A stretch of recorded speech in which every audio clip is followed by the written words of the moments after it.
नमस्ते। उपस्थित हूँ एक नया वीडियो लेकर। आज मैं आप लोगों को एसबीआई का नेफ्ट या आरटीजीएस फॉर्म आप कैसे भरेंगे उन्हीं के बारे में बताने वाला हूँ। तो देखिए, सबसे पहले आपको ये फॉर्म कुछ इस प्रकार का दिखेगा। तो अगर आपको नेफ्ट करना है तो आप 2 लाख तक, 0 से 2 लाख तक आप नेफ्ट कर सकते हैं, और 2 लाख से अगर ज़्यादा आप ट्रांसफ़र करना चाहते हैं तो फिर आपको आरटीजीएस करना पड़ेगा। तो यहाँ पर आपको देखिए 2 ऑप्शन दिखाई दे रहा है, नेफ्ट और आरटीजीएस। तो फिलहाल मैं 20,000 रुपये ट्रांसफ़र करने वाला हूँ, तो मैं नेफ्ट में टिक कर दे रहा हूँ। अब आपको जिस भी डेट को ये फॉर्म भरना है, यानी कि पैसे जमा करना है, वो डेट लिखेंगे। तो 08 और 2022 को मैं ये फॉर्म भरने जा रहा हूँ। उसके बाद वो ब्रांच लिखना है, जिस भी ब्रांच से ये फॉर्म भरने जा रहे हैं। तो मेरा जो ब्रांच है वो ब्रांच है डंगमारा, तो मैं फ़िलहाल डंगमारा का नाम लिख दिया। उसके बाद ब्रांच कोड लिखना है, तो ब्रांच कोड लिखेंगे। आपका जो भी ब्रांच कोड होगा वो आप ब्रांच कोड लिखेंगे, ठीक है। उसके बाद क्या करना है, please remit the sum of rupees, यानी कि आपको कितने पैसे भेजने हैं वो पैसे आप यहाँ पर लिखेंगे। तो फिलहाल मैं 20,000 रुपये भेजने जा रहा हूँ, तो मैं 20,000 रुपये लिख दे रहा हूँ, ठीक है। और यहाँ पर वो शब्दों में लिखना है, तो इसका मतलब कि यहाँ पर इंग्लिश में लिख देंगे 20,000, ठीक है, 20,000 ओनली, ओके। अब लिखना है कि बाय डेबिटिंग मैं या आवर अकाउंट नंबर, आपको यहाँ पर अपना अकाउंट नंबर लिखना है। तो जो भी अकाउंट नंबर है 432, यानी कि जो भी अकाउंट नंबर है यहाँ पर आप अपने अकाउंट नंबर लिखेंगे, जिस भी अकाउंट नंबर से आपको पैसे कटवाने हैं, ठीक है। अब लिखना है, लिखा हुआ है by way of transfer only NEFT, यानी कि अगर आपके अकाउंट में पहले से पैसे हैं 20,000 रुपये, तब तो फिर आप नेफ्ट पे टिक करेंगे तो डायरेक्टली आपका ट्रांसफ़र हो जाएगा।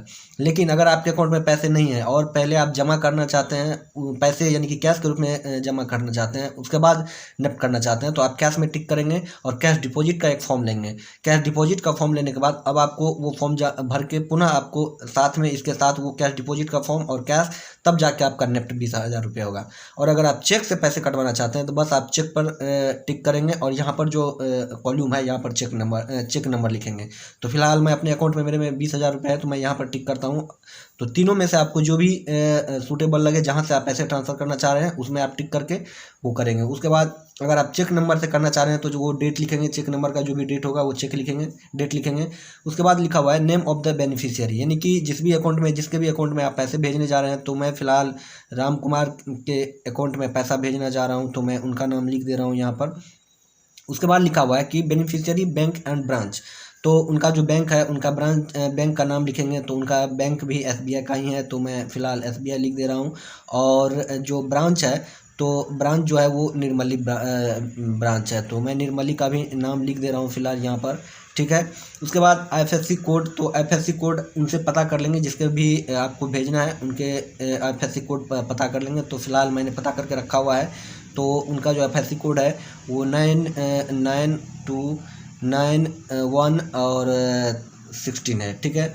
उसके बाद अमाउंट पुनः आपको लिखना है, जो भी अमाउंट आप पैसे भेजने जा रहे हैं, इनवर्स लिखा हुआ है, तो यहाँ पर पुनः आप लिखेंगे 20,000, ठीक है, 20,000 ओनली, ओके।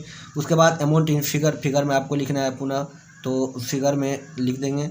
उसके बाद जो चार्जेज है, देखिए जो पैसे भेजे जाते हैं नेफ्ट या आरटीजीएस के थ्रू, उसके थ्रू कुछ चार्जेज लेती है बैंक। तो अगर ये आपको नहीं पता है तो वहाँ से आप पता करेंगे। उसके बाद टोटल आप यहाँ पर लिखेंगे, जो 20,000 के साथ कुछ जोड़ के होता है। अदरवाइज आप इतना लिख के आप दे देंगे तो चलेगा, ये नहीं भी लिखेंगे तो। उसके बाद लिखा हुआ है कि नेम ऑफ अप्लीकांट, अब आपको अपना नाम लिखना है। तो फिलहाल जो मेरा नाम है वो मेरा नाम है राजेश, तो मैं अपना राजेश कुमार मैं अपना नाम लिख दे रहा हूँ।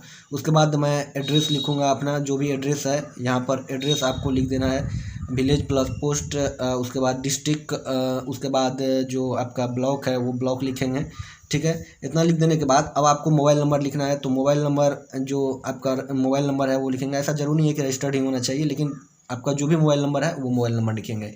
उसके बाद यूटीआर नंबर एंड डेट, आप अपना डेट लिखेंगे यहाँ पर, यूटीआर नंबर का कोई ज़रूरत नहीं है यहाँ पर। उसके बाद पुनः आपको सिग्नेचर कर देना है, जो पैसे जमा करने के बाद वो सिग्नेचर कर देंगे यहाँ पर।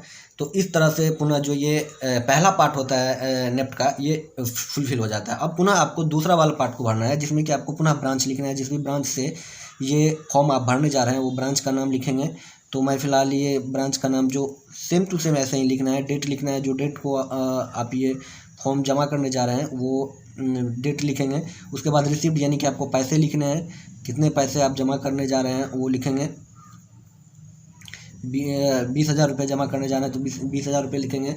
फ्रॉम लिखना है तो फ्रॉम यानी कि कहाँ से आपने रिसीव्ड कर रहे हैं वो लिखना है इसमें। उसके बाद फ्रॉम रेमिटेंस तो कहाँ मैंने नेफ्ट टिक किया इधर, तो यहाँ भी नेफ्ट ही टिक करना है। उसके बाद अगर चेक से जमा करने जा रहे हैं तो चेक लिखेंगे। और फेवरिंग यानी कि जिसको भी आप भेजने जा रहे हैं उनका नाम लिखेंगे। तो मैं राम कुमार को भेजने जा रहा हूँ तो मैं राम कुमार का नाम लिख दे रहा हूँ फ़िलहाल यहाँ पर, ठीक है। उसके बाद उनका अकाउंट नंबर पुनः यहाँ पर लिखूंगा, जो भी अकाउंट नंबर यहाँ पर आपने देखिए यहाँ पर एक मिस्टेक सॉरी हो गया था, यानी कि बेनिफिशियरी अकाउंट नंबर यानी कि जो राम कुमार का अकाउंट नंबर है यहाँ पर आपको डालना होगा, यानी कि जिसके अकाउंट नंबर में पैसे ट्रांसफ़र करना है उनके अकाउंट नंबर यहाँ पर डालना है। तो यहाँ पर उसका अकाउंट नंबर यहाँ पर पुनः आपको डालना है, जो भी अकाउंट नंबर यहाँ पर आप टाइप करेंगे वही अकाउंट नंबर यहाँ पर भी लिखना है। उसके बाद IFSC कोड डालना है, जो भी IFSC कोड यहाँ पर डाला हुआ है SBIN 0009216। उसके बाद बेनिफिशियरी बैंक एंड ब्रांच, उसका जो बैंक है जैसे कि उनका बैंक जो है ये SBI निर्मली है तो मैं फ़िलहाल SBI निर्मली लिखूँगा, ठीक है। उसके बाद अमाउंट कितना अमाउंट भेजना है पुनः फिर यहाँ पर लिखना है उतना ही। बैंक चार्जेज अगर आपको ये नहीं पता है तो छोड़ देंगे, और उसके बाद आपको इतना कर देना है, ठीक है।